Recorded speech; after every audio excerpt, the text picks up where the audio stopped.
Parliament on Wednesday gave its approval to two major reform legislations, one opening the insurance sector to full foreign ownership and another allowing private participation in civil nuclear energy amid sharp political divisions and opposition protests. The Sabka Bima Sabki Raksha Amendment of Insurance Laws Bill 2025 was passed by both houses, with the Rajya Sabha clearing it by voice vote a day after the Lok Sabha approval. The legislation raises the FDI cap in insurance from 74% to 100%, a move the government says will reshape this sector. Finance Minister Nirmala Sitharaman told Parliament that the decision would deepen insurance penetration across India, reduce premium costs, generate employment, and attract long-term global capital. She said removing joint venture restrictions would encourage more foreign insurers to enter the Indian market, increasing competition and expanding coverage. Responding to allegations of rushed legislation, Sitharaman said discussions and consultations had taken place over nearly 2 years. Assuring policyholders of continued protection, the Finance Minister pointed to stringent solvency norms enforced by IRDAI. She also rejected concerns that higher FDI would weaken the Life Insurance Corporation of India, stating that LIC's assets under management have risen to rupees 54.52 lakh crores, with its solvency ratio improving to 2.11, underscoring its financial strength.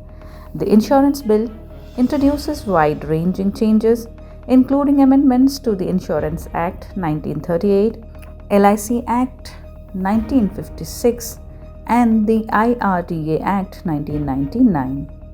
It allows mergers between insurers and non-insurance companies, creates a policyholders' education and protection fund, improves regulatory oversight, eases compliance norms, and revises tenure rules for IRDAI leadership.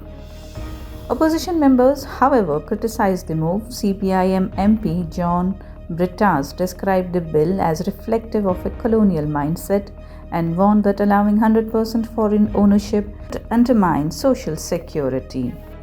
IUML MP Harris Birang cautioned that the reform could lead to cartelization within the insurance sector. In a separate development, the Lok Sabha passed the Sustainable Harnessing and Advancement of Nuclear Energy for Transforming India Bill by voice vote amid a walkout by opposition MPs.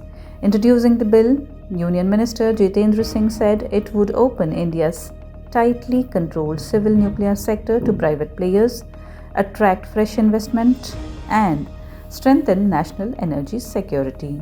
Calling it a landmark reform, Singh said the legislation would help India achieve its ambitious goal of 100 gigawatts of nuclear power generation by 2047, aligning with long-term development and climate commitments. NDA MPs backed the bill, arguing it would unlock both public and private investment in atomic energy. The opposition demanded the bill be sent to a parliamentary committee, expressing concern that it weakens provisions of the Civil Liability for Nuclear Damage Act 2010, particularly supplier liability in the event of nuclear accidents. BJP MP Shashank Mani defended the bill, saying it would benefit citizens by accelerating nuclear expansion. Congress leaders strongly opposed the legislation. Manish Tiwari warned against repealing the Atomic Energy Act 1962 and diluting the 2010 liability law, citing serious safety risks. Shashi Tharoor termed the bill a dangerous leap, cautioning that privatized nuclear growth without adequate safeguards could have far-reaching consequences.